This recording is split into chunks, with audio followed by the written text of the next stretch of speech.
todos. Espero que vocês estejam me ouvindo e me vendo. Se tiverem, mandem um alô.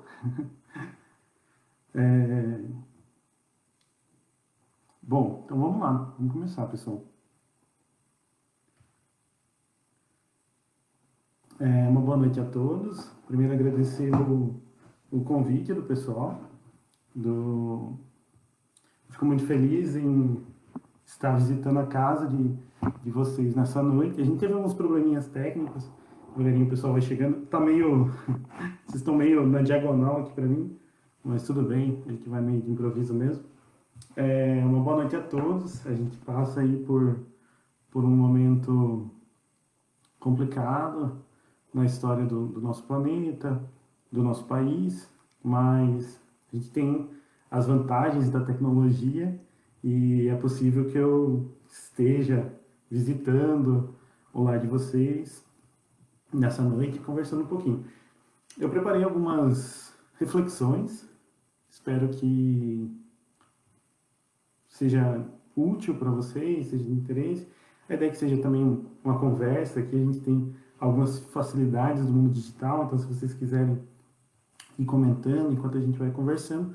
E enquanto o pessoal vai chegando, antes de eu iniciar de fato a palestra, eu separei uma poesia do Casimiro Cunha, está no livro Parnas de Além Túmulo. É uma poesia denominada Flores Silvestres. Já viste, filho, a floresta varrida pelas tormentas? Partem-se troncos anosos, caem copas opulentas. 1000 árvores grandiosas esfalecem-se nos ares, tombam gigantes da selva, venerando os seculares. Mas as florinhas silvestres são apenas baloiçadas, continuando graciosas a tapetar as estradas. Zune o vento, geme a selva, não sabe a pequena flor, que perfumando o caminho compõe um hino de amor. Flores silvestres, imagem dos bons e dos pequeninos, que sobre o mundo derramam as graças dos dons divinos. Na selva da vida humana caem grandes, poderosos, arcas repletas de ouro e frontes ébrias de gozos. Mas os humildes da terra, dentro da fé que os conduz, não caem, são refletores da bondade de Jesus. Flores silvestres da vida não sabem se há tempestade de ambições e se há no mundo leis de ódio e de iniquidade. Nos dias mais tormentosos, sê, filho, como esta flor, chore o homem, grite o mundo, palmilha a estrada do amor. Então, sejam todos bem-vindos. O tema que eu gostaria de conversar com vocês nessa noite é a parábola do fariseu e do publicano. Esse era o tema que o grupo de estudos que eu participo vinha refletindo sobre antes da parada sobre a pandemia, então deixando claro que algumas ou muitas das reflexões, dos pensamentos não são meus, são de colegas, né, de estudo. E, bom, esse vai ser o tema que a gente vai tratar, né, nessa noite. Só que, para a gente poder entrar, de fato, nesse tema, se faz necessário que a gente entenda o que é um fariseu e o que é um publicano. Afinal de contas, quando Jesus comunicava as parábolas daqueles que o seguiam, ele utilizava as figuras como eram entendidas naquele tempo. Então, ambos os termos, mas especialmente fariseu, foi um termo que até pelos próprios ensinos de Jesus mudou ao longo dos séculos. E hoje a gente enxerga os fariseus de uma forma diferente do que as pessoas daquele tempo. E para a gente entender a mensagem, é interessante a gente refletir um pouquinho sobre como as pessoas daquele tempo viam essas duas figuras, os dois personagens da nossa história. Bom, sobre fariseus, na verdade, até um pouco antes disso, né? Na introdução do Evangelho segundo o Espiritismo, é dividido em várias partes, é uma leitura muito interessante, porque conta alguns dos bastidores até do próprio Espiritismo, né? Como chegou-se a concepção daqueles livros e tudo mais, é bastante interessante. E na terceira parte, Kardec toma um cuidado de fazer uma contextualização histórica. Então ele faz uma contextualização de uma série de termos que a gente vai encontrar nas passagens de Jesus, e ali ele constrói conceitos sobre esses diferentes temas, e ele fala ali sobre os fariseus. Então Kardec nos escreve: servis cumpridores das práticas exteriores do culto e das cerimônias, cheios de um zelo ardente de proselitismo, inimigos dos inovadores, afetavam grande severidade de princípios, mas, sob as aparências de meticulosa devoção, ocultavam costumes dissolutos, muito orgulho e, acima de tudo, excessiva ânsia de dominação. Tinham a religião mais como um meio de chegarem a seus fins do que como objeto de fé sincera. Da virtude nada possuíam, além das exterioridades e da ostentação.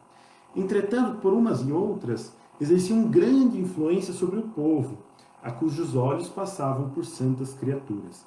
Então, o povo da época, o povo de Jerusalém, as pessoas que viviam naquele contexto, algumas delas antes, claro, mudaram essa visão com os ensinos do Cristo, outras continuaram pensando da mesma forma, mas as pessoas viam eles como exemplos, homens de bem, pessoas corretas. Então, era essa imagem que os fariseus transmitiam àqueles que os viam. Daí os serem muito poderosos em Jerusalém. Acreditavam, ou pelo menos fingiam, acreditar na providência, na imortalidade da alma, na eternidade das penas e na ressurreição dos mortos. Jesus, que prezava, sobretudo, a simplicidade e as qualidades da alma, que na lei preferia o espírito que vivifica, a letra que mata, se aplicou durante toda a sua missão a lhes desmascarar a hipocrisia. Então, os fariseus, eles eram notavelmente orgulhosos, dedicados ao culto exterior, acabavam por serem hipócritas.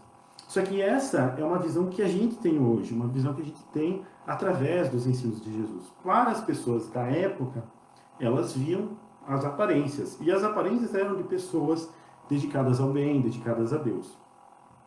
É importante frisar, no entanto, que as posições que a gente ocupa, as linhas filosóficas que a gente segue, os diferentes povos aos quais a gente pertence, isso são vestimentas que o espírito experimenta ao longo de sucessivas encarnações.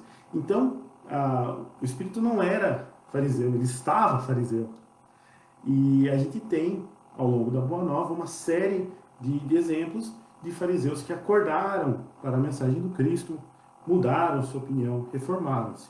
Entre eles, nós podemos citar Nicodemos, que faz uma série de questionamentos a Jesus, que estão registrados no Evangelho, Gamaliel, que se transforma já no fim de sua vida, e certamente o fariseu mais conhecido da história, o apóstolo dos gentios, o convertido de Damasco, Paulo de Tarso. Paulo, que era Saulo, né? Ele era também um fariseu. Então os fariseus eram notórios pelo seu orgulho e pelas aparências. Mas, conhecendo a mensagem do Cristo, a gente tem exemplos de fariseus que, de fato, abraçaram aquilo que eles diziam seguir, né?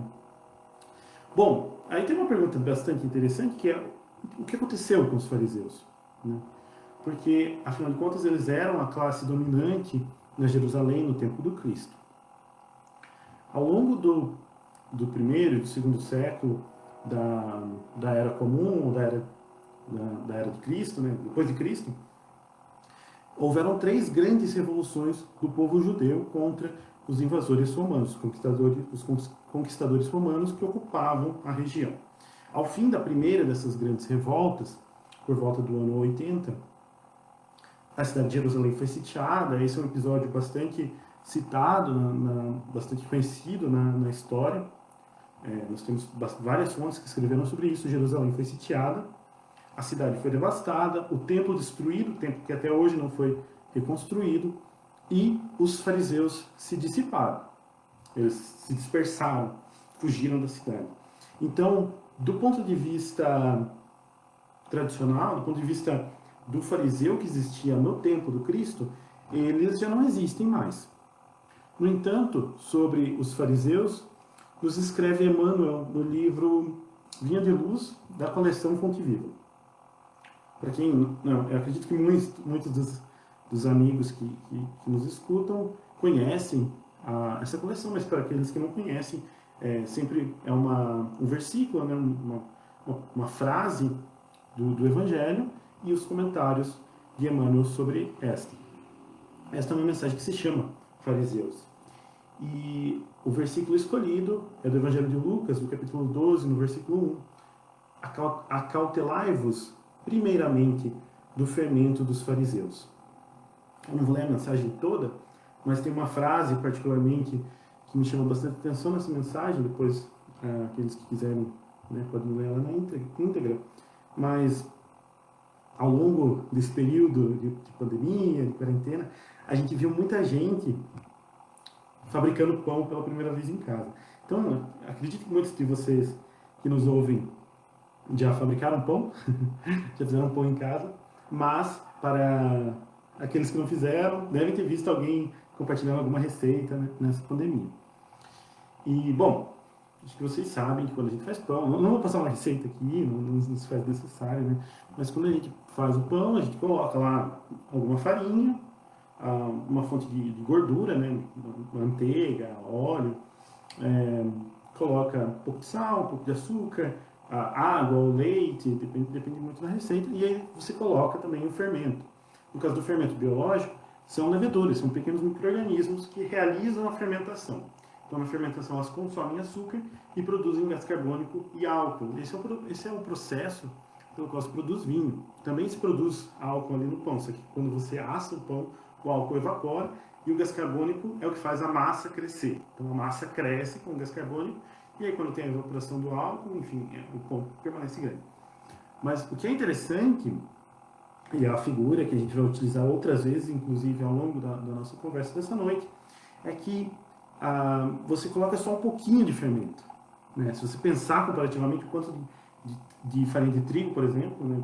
Enfim, tem vários jeitos de fazer pão, mas o quanto de farinha de trigo que você coloca muito pouco fermento comparado com a quantidade de farinha, e mesmo assim é o suficiente para o desenvolvimento da massa como um todo. Então, sobre esse assunto, Emmanuel nos escreve: toda ideia opera fermentações mentais. Esse é um conceito muito interessante, porque significa que cada ideia que a gente tem, cada reflexão, cada pensamento, opera fermentações, esse processo de crescimento mental. Então, se eu tenho uma ideia positiva, isso vai fazer crescer dentro de mim coisas positivas que se desenvolvem, ganham corpo. Se eu tenho uma ideia negativa, um pensamento ruim, eu desenvolvo também isso dentro de mim. Isso também vai operar fermentações dentro do meu âmago. É por isso que Jesus nos fala nesse versículo: acautelai-vos primeiramente do fermento dos fariseus. E aí, nessa mensagem, também Emmanuel nos escreve: o fariseu ainda é todo presunçoso, dogmático, exclusivo, pretenso privilegiado das forças divinas. O orgulhoso descendente dos doutores de Jerusalém ainda vive. E aí Emmanuel nos escreve: atravessa todas as organizações humanas. Então Emmanuel nos diz, olha, ele atravessa todas as organizações humanas. Respira em todos os templos terrestres. Acredita-se o herdeiro único da divina bondade. Então há fariseus em todas as organizações. Bom, e como são esses fariseus de hoje em dia? Nada aprecia senão pelo prisma do orgulho pessoal. Traça programas caprichosos e intenta torcer as próprias leis universais, submetendo-as ao ponto de vista que exposou na sua escola ou no seu argumento sectarista. Então, só aprecia as coisas através do seu orgulho. Então, eu sigo essa escola, eu sigo essa linha de ensinamentos, então eu vou torcer a verdade para se encaixar naquilo que eu acredito. Jamais comparece entre a bênção do Senhor, na condição de alguém que se converteu em instrumento de seus amorosos desígnios, mas como crente orgulhoso, cheio de propósitos individualistas, declarando-se detentor de considerações especiais. Os aprendizes fiéis necessitam acautelar-se contra o levedo é um sinônimo de fermento, de tais enfermos do espírito. Então, é interessante, né? Porque Emmanuel coloca que existem fariseus em todas as instituições. Então, a parábola ela foi ministrada 2000 anos atrás, e não existem mais as figuras históricas que ali se faziam presentes, né, que eram citadas, porém, a gente ainda convive metaforicamente com essas figuras. Portanto, a parábola é amplamente atual.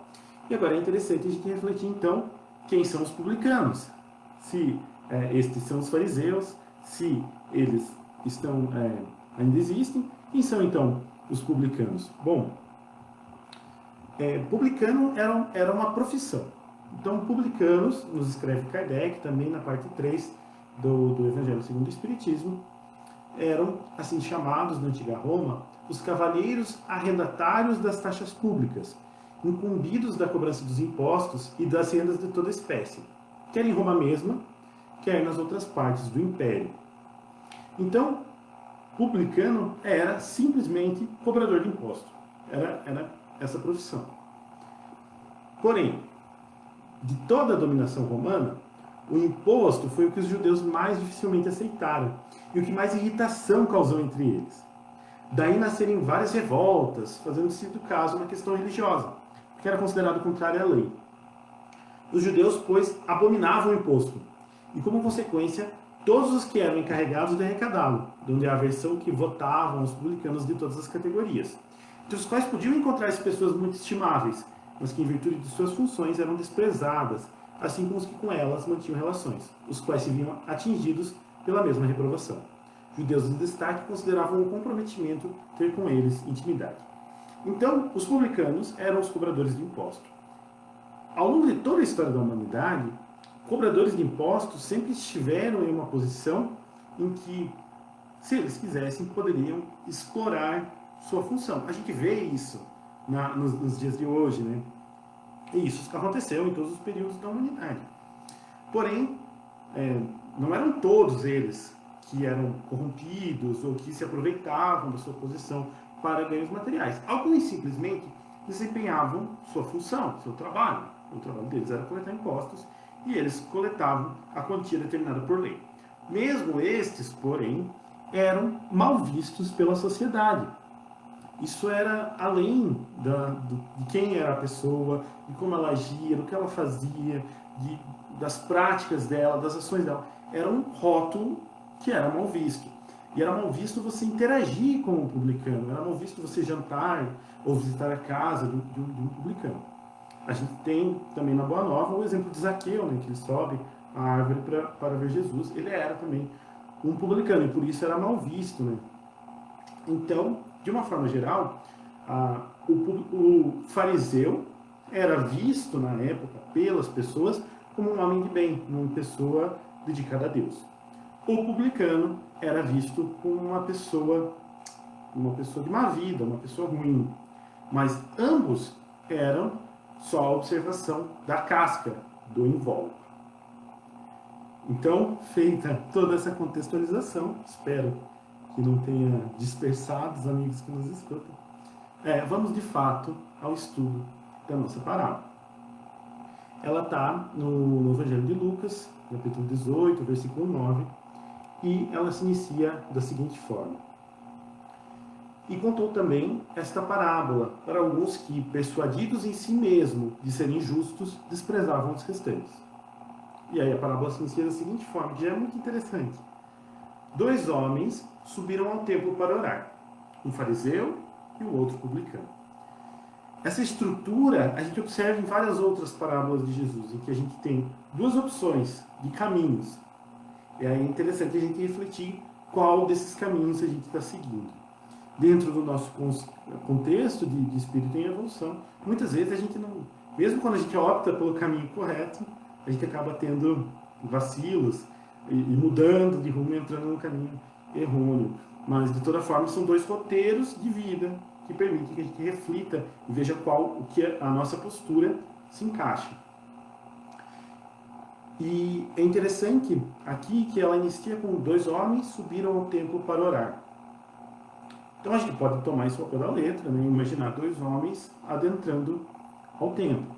Nós também podemos pensar que quando Jesus utiliza o termo subir ao templo para orar, a gente pode pensar que quando nós serenamos a mente, o coração e elevamos o nosso pensamento para a oração, nós subimos o nosso nível vibratório. Nós entramos em contato com a espiritualidade superior. Nós subimos ao nosso templo íntimo para a oração. Então, nós podemos interpretar também sendo nessa ideia de oração como uma atividade de foro íntimo. Então, qualquer um de nós pode, a qualquer momento do seu dia, subir ao seu templo para orar. Então eles sobem, os dois sobem, e aí a gente vai ter as distintas posturas. Primeiro, Jesus nos conta o que faz o fariseu. O fariseu de pé orava dizendo a si mesmo essas coisas. Ó Deus, eu te dou graças, porque não sou como os demais homens, exploradores, injustos, adúlteros, nem também como esse publicano. Jejuo 2 vezes por semana, pago o dízimo de tudo quanto adquiro. Muito interessante, né? Porque a gente aprende que a oração, ela serve. A gente, em geral, a gente ora quando a gente precisa de alguma coisa. A gente sempre faz um pedido. Mas, por vezes, a gente faz também agradecimentos. Deveríamos fazer muito mais. E existe ainda a ideia de que a oração também precisa louvar a Deus, reconhecer a sua grandeza, tudo aquilo que Ele nos dá, aquilo que nos fornece. E aqui parece que o fariseu está louvando a Deus. Só que quando ele fala, ó Deus, eu te dou graças porque eu não sou como os demais homens, ele não está louvando a Deus. Ele está louvando a si mesmo. Ele está louvando o quão bom ele é, como ele não é o publicano. Então aqui a gente vê a trave do orgulho, que impede a visão. E aqui também tem outro ponto interessante, que a gente vai ver depois, principalmente na comparação, né, nessa ideia de dois caminhos a serem seguidos, mas se o fariseu se entende bom, se entende ali completo, digno de louvar-se a si mesmo, ora, então qual é o caminho que ele tem à frente na caminhada evolutiva? Se ele já é bom, o que ele pode melhorar? Então, o orgulho do fariseu também cria esse impeditivo que simplesmente não é possível caminhar à frente se eu não vejo que há algo à frente. Eu já me considero perfeito, então como eu posso melhorar? Então, isso também é bastante interessante, principalmente quando a gente fizer a comparação com o publicano. O publicano, porém, de pé, à distância, não queria nem levantar os olhos para o céu, mas batia no seu peito dizendo, ó Deus, tem compaixão de mim, pecador. Aqui tem muitos aspectos interessantes, eu vou refletir sobre alguns. E se vocês tiverem outras reflexões, vocês podem ir comentando, fiquem à vontade, sintam-se em casa, porque provavelmente vocês estão em casa, né? Bom, esse conceito de não levantar os olhos para o céu, ele é bastante interessante. A gente pode pensar de algumas formas. Uma das reflexões possíveis é que a luz, ela é graduada para nós. Ou seja, a gente teve sucessivas revelações que eram adequadas ao nosso estado evolutivo ao longo da nossa caminhada. Então foi necessário que viesse a primeira revelação através de Moisés, depois Jesus trouxe muita coisa nova e por fim o Espiritismo, mas se não houvesse a revelação de Moisés antes de Jesus, a humanidade não estaria pronta para receber os ensinos de Jesus. Então o céu gradua a luz para que ela não nos segue. Porque a gente precisa gradativamente ir observando, nos acostumando à claridade, para ir de fato compreender a luz. Então, esse é um primeiro ponto interessante, né? Essa ideia de eu nem mesmo posso levantar os olhos à luz, porque ela é excessiva para mim. Outra ideia interessante é a postura. Se a gente pensar na postura corporal, a postura de se colocar olhando para o chão. Primeiro porque se eu olho para o chão, eu me coloco, ao invés de olhar para o alto, eu me conecto com com os meus irmãos que compartilham comigo a caminhada na experiência terrena. Então eu não me isolo na busca pela luz, olhando para o alto, mas eu enxergo o irmão necessitado de amparo e eu caminho em direção ao alto através do meu trabalho, do meu auxílio, olhando para o chão. Outro ponto interessante é que se eu olho para baixo, eu consigo compreender que, primeiro, eu já caminhei, existe uma caminhada atrás de mim, existe um caminho atrás de mim, mas também eu compreendo que há algo no porvir. E se eu entendo que há um caminho, ao contrário do fariseu, que acredita ter chegado ao destino final, eu consigo me colocar em movimento. De outra forma, eu não consigo me colocar em movimento. Se eu não vejo que existe um caminho à frente, eu não posso me mover. Então, esse também é um ponto bastante interessante. Sobre essa ideia de buscar ao alto, não olhando para o alto, mas olhando para o chão, eu separei duas questões que eu acho bastante interessantes e pertinentes nessa conversa do Livro dos Espíritos. A primeira delas é a questão 770. Que se deve pensar dos que vivem em absoluta reclusão, fugindo ao pernicioso contato do mundo? Kardec pergunta aos espíritos amigos. E a resposta é bastante direta. Então ele pergunta, a pergunta se refere àqueles que se afastam do mundo na busca por elevar-se, se afastando dos problemas, dos percalços do mundo. A resposta é bastante direta. Duplo egoísmo. E aí Kardec continua, tem uma pergunta adjacente a essa mesma. Mas não será meritório esse retraimento, se tiver por fim uma expiação, impondo-se aquele que o busca uma privação penosa? Fazer maior soma de bem do que de mal constitui a melhor expiação. Evitando o mal, aquele que por tal motivo se insula, cai no outro, pois esquece a lei de amor e de caridade. Então é interessante, ele coloca a necessidade de se fazer mais bem do que mal, e ele fala, olha, quando você evita o mal, você se afasta do mundo, você esquece a lei de amor e de caridade. Então você não pode apenas se isolar do mundo e deixar de cumprir essa lei com aqueles que sofrem. E na pergunta subsequente, a 771, Kardec pergunta mais uma vez: que pensar dos que fogem do mundo para se votarem ao mister de socorrer os desgraçados? A resposta da espiritualidade amiga é: esses se elevam, rebaixando-se. Tem o duplo mérito de se colocarem acima dos gozos materiais e de fazer um bem, obedecendo a lei do trabalho. Então aqui é chamada a atenção dessas leis, a lei do trabalho, a lei de amor e de caridade. Então se faz necessário para essa ascensão do espírito que busca a luz, que busca o desenvolvimento, que busca o Pai, que ele se coloque em posição de servir, que ele se coloque disposto a cumprir a lei do trabalho e a lei de amor e de caridade.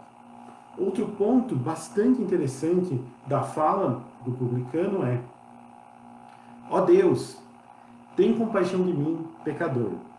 Eu acho essa fala bastante interessante, porque ao longo de séculos de teologia, a palavra pecador tomou uma conotação muito ruim. Porém, na concepção, a ideia original é aquele que se desvia de cumprir integralmente a lei divina. Então, aquele que se desvia em qualquer momento, em algum momento, por mais breve que seja, da lei divina. Ou seja, todos nós.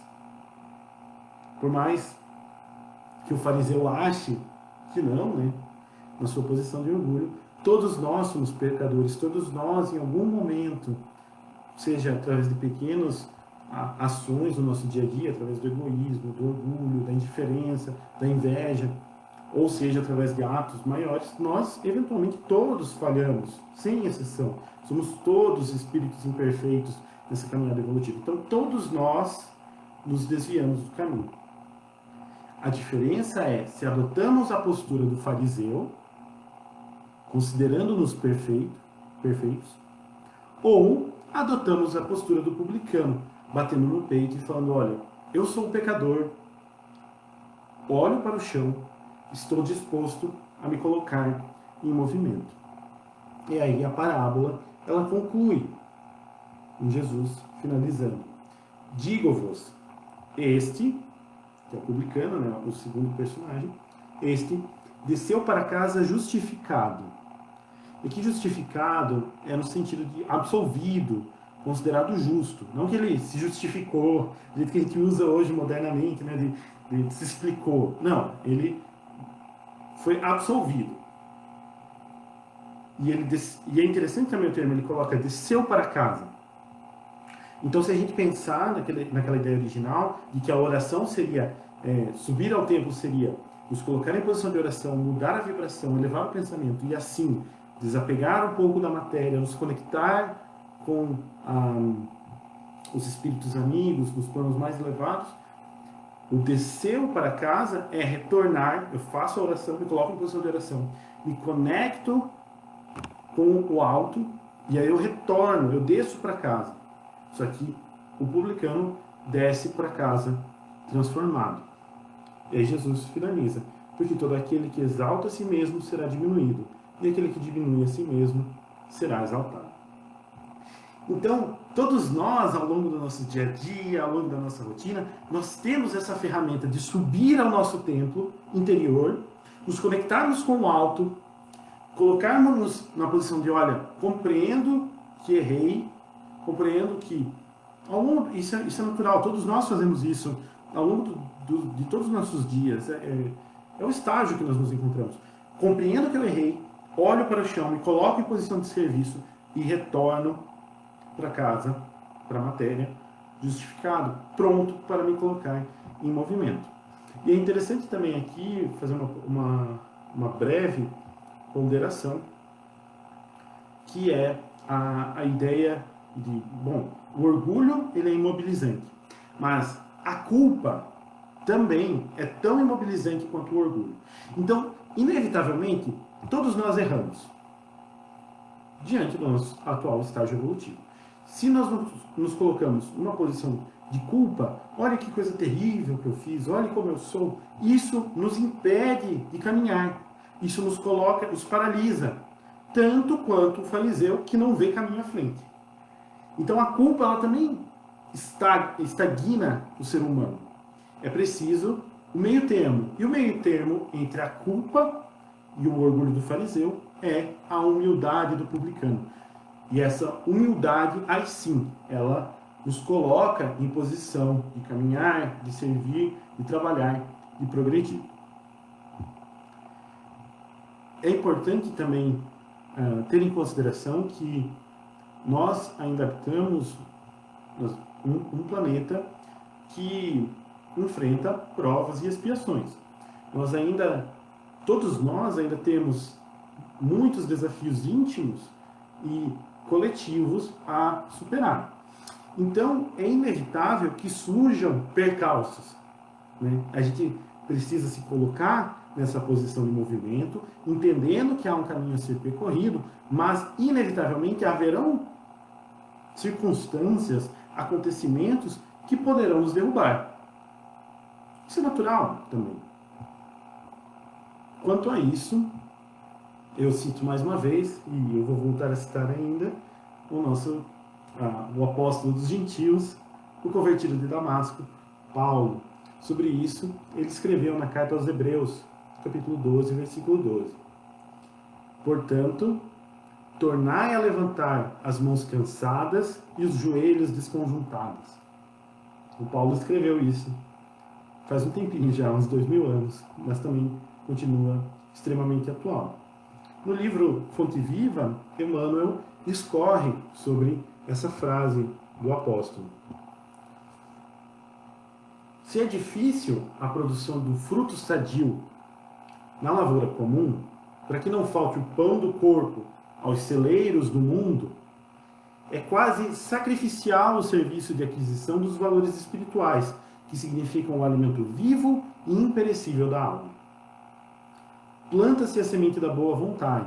Então, eu subo ao templo, volto Justificado, planta a semente da boa vontade, mas obstáculos mil lhe prejudicam a germinação e o crescimento.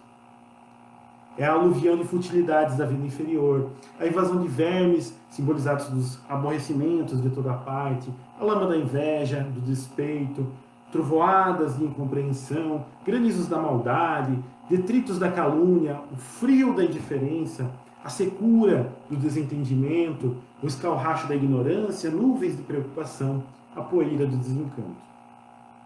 Enquanto não alcançarmos a herança divina a que somos destinados, então esse é o final da caminhada, qualquer descida é sempre fácil. A elevação, porém, é obra de suor, persistência e sacrifício.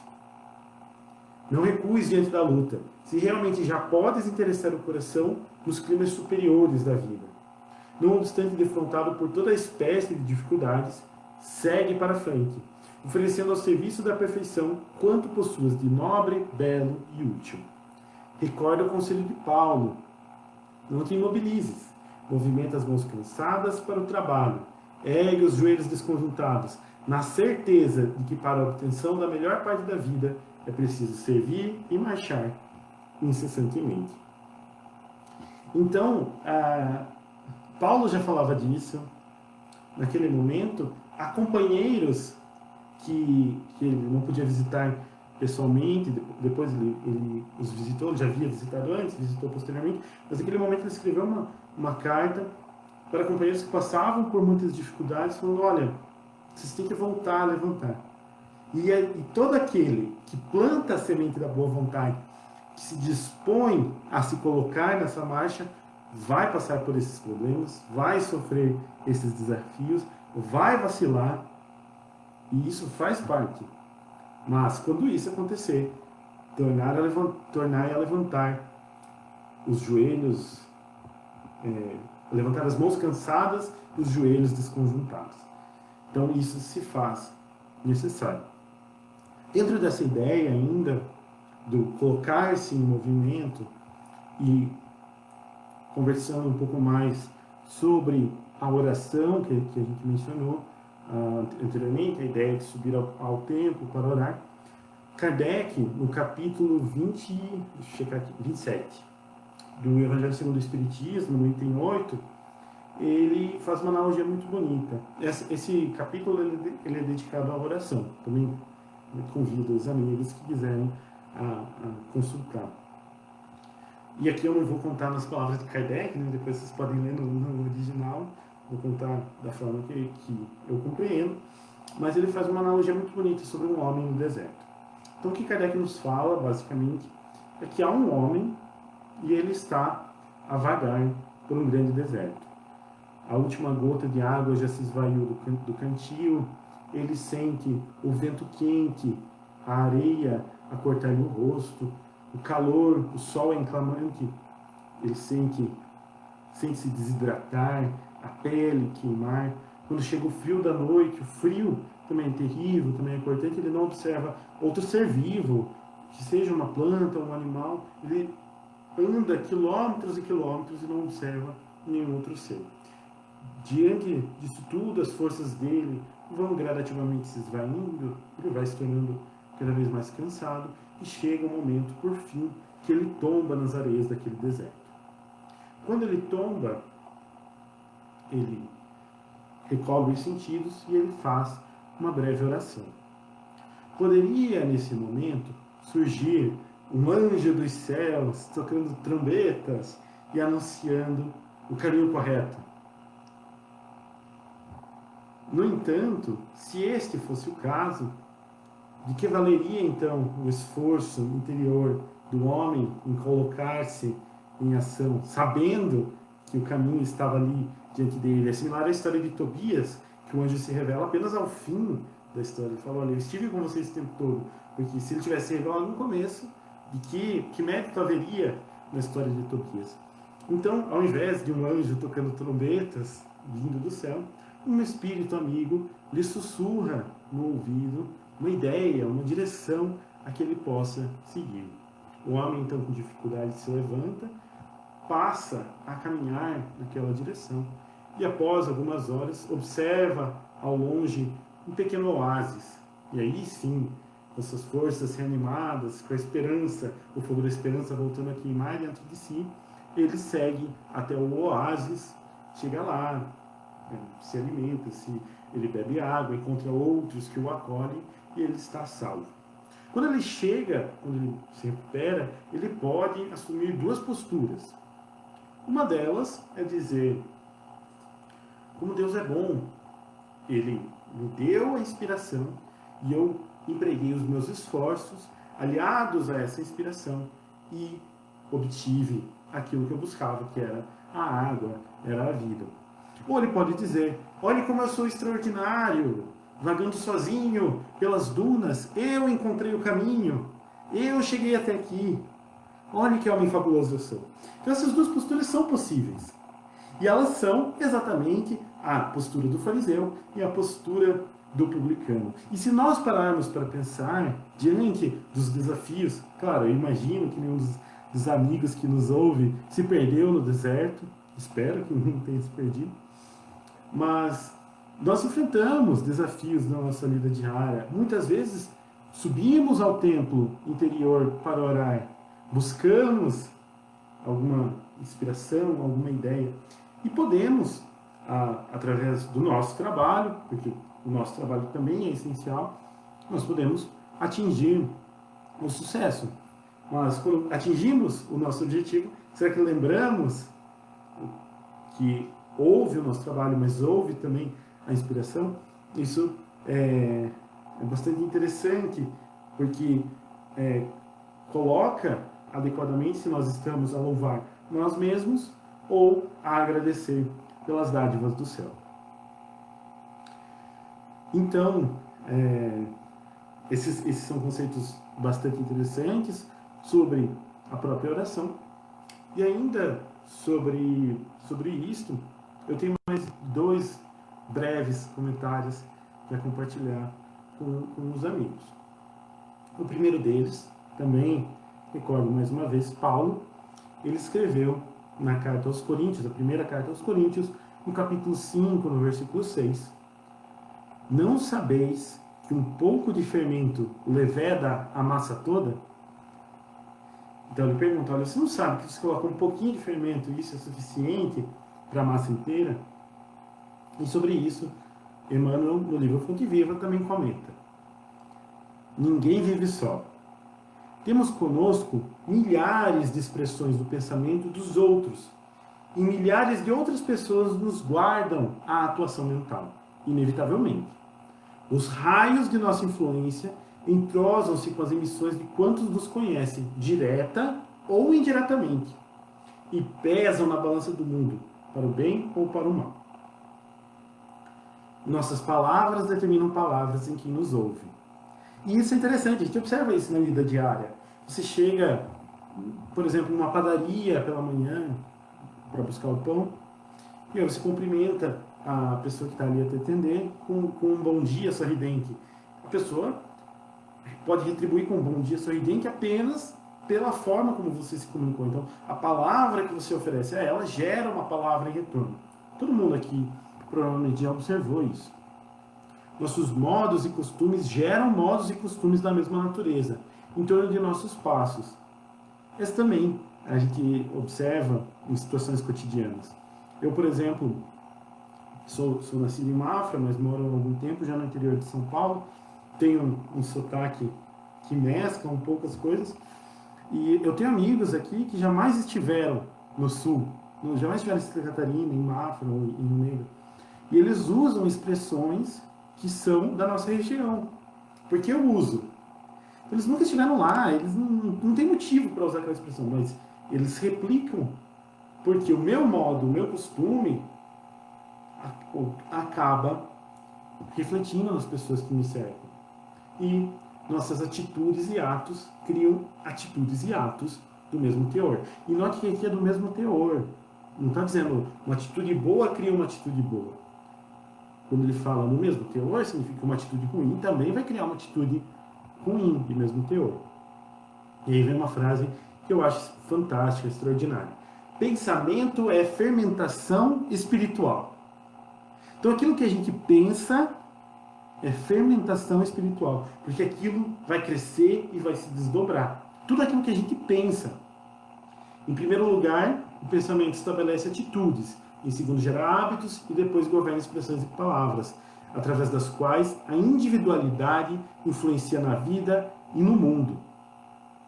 Então cada um de nós influencia todos aqueles que caminham na experiência terrena conosco. E os nossos pensamentos são o suficiente para moldar essas pessoas que interagem ao nosso redor. Isso significa que, quando nós nos colocamos na posição de visitar o nosso templo, de subir ao nosso templo interior e orar, e retornamos à matéria, nós influenciamos todos esses que nos circundam. Essa ação transforma todos aqueles. E esses, por sua vez, influenciados por essa ação, passam também a replicá-la e por aí vai. Então isso se alastra, isso cresce exponencialmente. Da mesma forma, a ideia negativa, o pensamento destrutivo, o egoísmo, o orgulho, isso também se replica no nosso seio familiar, no nosso trabalho, nos nossos amigos, que replicam no seio familiar deles, isso também se expande. Então é inevitável que ao longo da jornada, da experiência terrena, nós tenhamos momentos que nos desequilibramos na marcha, seguimos por caminhos indesejados, isso é natural. Porém, se utilizamos o recurso de visitar o nosso templo interior, nós podemos não só reajustar a nossa caminhada, mas reajustar a caminhada daqueles que partilham a estrada conosco. E, em geral, são pessoas que nós queremos... Bom, temos que amar a próxima como a si mesmo, temos que querer o bem a todos, os nossos irmãos, mas isso é interessante, porque às vezes isso acaba sendo um impulso para a transformação íntima maior do que apenas você. Então a sua transformação íntima vai beneficiar você, mas vai beneficiar o seu cônjuge, os seus filhos, os seus pais, os seus irmãos, os seus colegas de trabalho, colegas de escola. Então isso beneficia toda uma rede. Isso é maior do que uma pessoa, é maior do que um ser.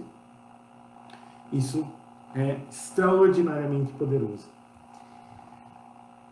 E, por fim, aí já partindo para a conclusão da nossa conversa, espero que vocês tenham gostado, eu separei uma última frase, que é de Jesus, está no Evangelho de Marcos, no capítulo 10, no versículo 45, que é: o Filho do Homem, Jesus, não veio para ser servido, mas para servir.